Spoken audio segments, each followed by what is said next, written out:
سلام دوستان، به سلمان فارس خوش آمدید. این دومین ویدیو در مورد داستان‌های شاهنامه فردوسی است که پیشکشتان میکنم. در این ویدیو به پادشاهی جمشید خواهیم پرداخت. لینک و یا سیلکه ویدیوی اول را در زیر گذاشتم. اگر قسمت اول را تماشا نکرده باشید با آن سر زنید. کتابی که از آن استفاده میبرم داستان‌های شاهنامه نام دارد.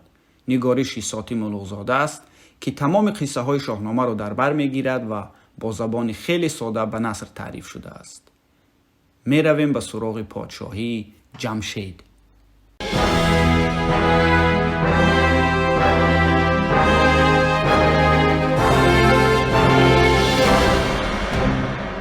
بعد از طهمورث پادشاهی به پسرش جمشید رسید. او حکمدار غیور و توانایی بود. اختراعکاری و وسیله‌های بهبودی حیات مردمان را دوام داد. با آنها رشته تابی، متاع بافی و لباس دوزی آموزاند. عمارت انداختن، حمام ساختن را هم جمشید بنیاد گذاشت. نخستین بار او از آهن زره و جوشن و دیگر آلت‌های جنگی ساخت. کشتیرانی را هم اول جمشید سر کرد. جمشید 50 سال عمرش را صرف انجام این کارها کرد و کلاً او از پادشاهانی بود که طول عمری زیادی داشت و تصمیم گرفت تا 50 سال بعدی را به مردمان کشورش بپردازد. او انسانها را به 4 دسته تقسیم کرد. دسته اول روحانیان بودند که اکثر وقتشان را به ستایش پروردگار می پرداختند. آنها محافظان آتش بودند و با کارهای دینی مردم آواره بودند. دوم، مردان دلاور جنگی سرزمینش بودند که سپاه و ارتش کشور را تشکیل می دادند. وظیفه‌شان حفظ تخت و تاج پادشاهی و مرز و بوم و جان و مال مردم بودند. سوم، کشاورزان. آنها کسانی بودند که زمین داشتند و با کشت و کار مشغول بودند و مردم کشور را از لحاظ غذا تامین می‌کردند. قسم چهارم باشد صنعتگران، کسانی که کسب و کار را در کشور رونق می‌دادند. آنها هر گونه مال و کالا می‌آفریدند و کار مردمان را آسان می‌کردند، یعنی هنرمندان بودند. همین طریق 50 سال جمشید چنین سپری گشت. در اقدام بعدی جمشید سوی دیوان رفت که در سرزمینش بودند. آنها را نیز به کار گرفت. خواست تا خاک و آب را آمیخته کرده خیش بسازند. از همون خیشت‌های ساخته شده قصرها و ساختمان‌های بزرگ و بلند ساخت که در اقصای عالم مانندی آنها نبود. بعداً آنها رفتند سوی معدن‌ها و از آنجا زمرد و یاقوت و سیم و زر و طلا به دست آوردند. در دوران جمشید طبابت رونق گرفت. دارو می ساختند و مریضان را درمان می کردند و همچنین از گلها عطر تولید کردند. همه چیز به خوبی پیش می رفت و جمشید به خاطر این پیشروی ها خواست جشن با شکوه برپا کند و همه ساله این روز را جشن بگیرند و آن روز را نوروز نامید. نوروز جمشیدی که از جمشید به ما میراث رسیده است. همین طور جشن نوروز با وجود آمد. وقتی که این همه کارهای نیک انجام یافته کشور به آبادی و آراستگی رسید، جمشید به بزرگی و توانایی در جهان آوازه شد. آنگاه وی خود را در جهان یگانه و بی همتا دانست و مغرور شد. بار شهرتش را برداشتن نتوانست. بزرگان مملکت را گرد آورد و گفت: در جهان غیر از من پادشاهی نیست. این همه هنرها را کی ایجاد کرد؟ من. خوراک و پوشاک و آسودگی شمایان از کجاست؟ از من، از قدرت من. پس شما باید مرا جهان آفرین خوانید و خدا نامم برید.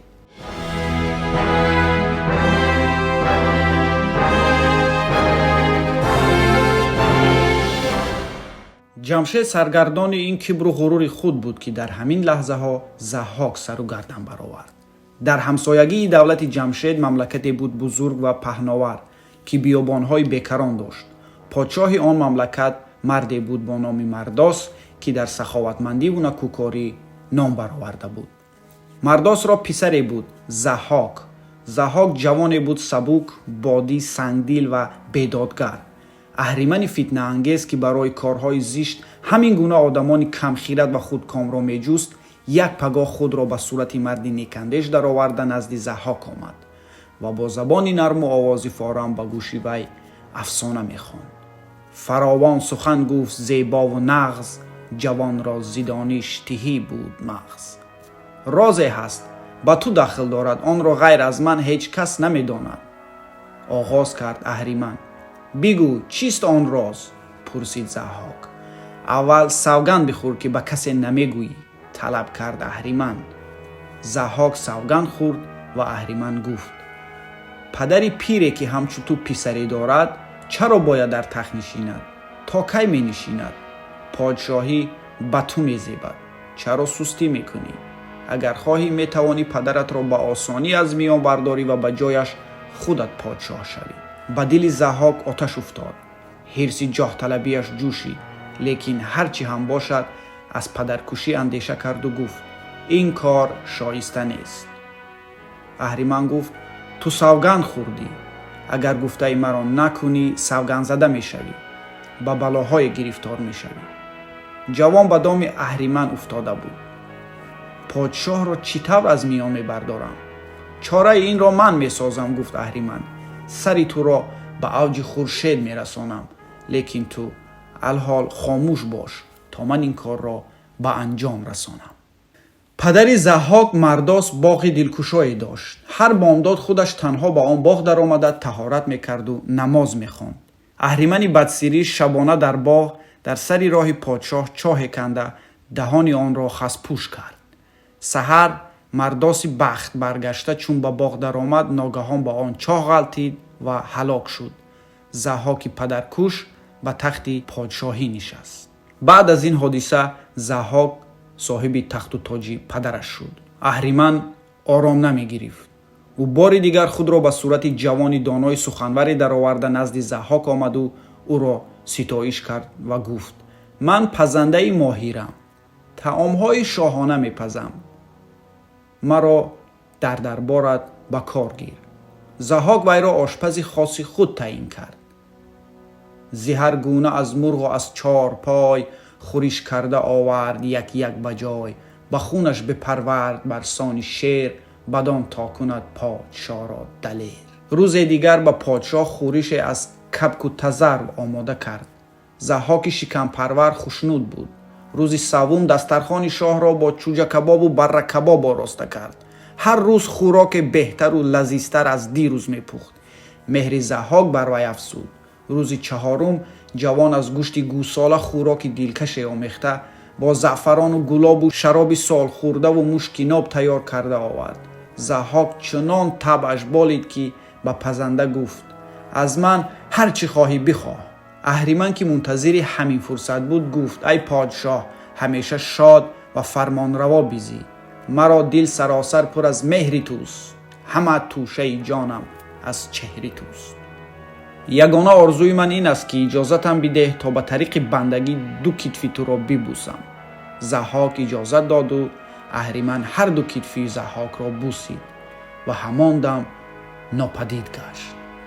از دو کتف شاه دو مار سیاه روید. ضحاک ترسید و وهمید و فرمان داد تا مارها را از بیخ بریده پرتایند. بریدند، لیکن همان دم باز دو مار دیگر مثل شاخ درخت قد کشید.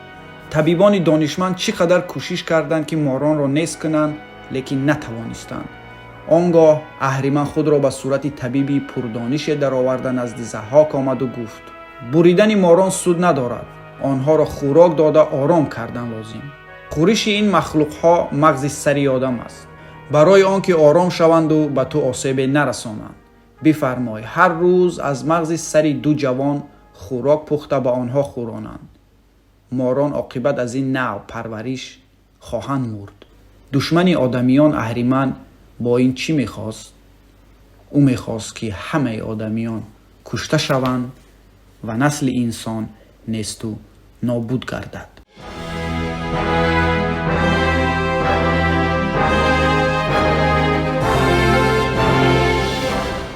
این حادثه همان لحظه ها رخ میداد که غرور جمشید بر او بالا گرفته بود.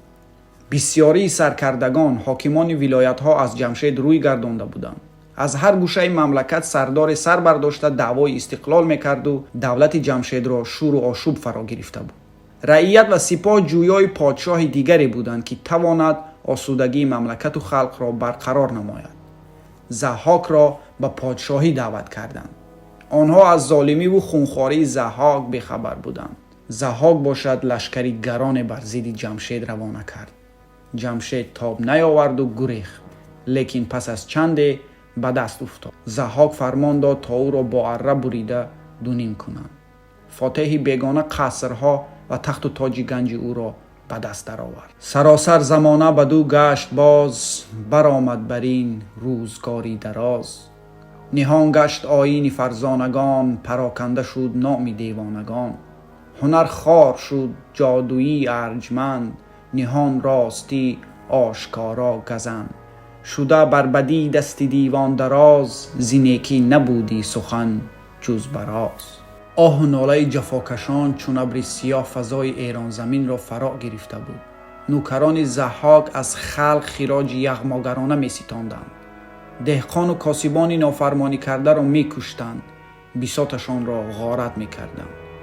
خانه هایشان را آتش می زدند. اما از همه بدترین بود که هر شب جلادان شاه اژدها پیکر به خانه های مردم شبیخون زده دو جوان سالم نوقیران را کشان کشان به دربار برده می کشتند و از مغز سرشان برای ماران ضحاک خورش می ساختند.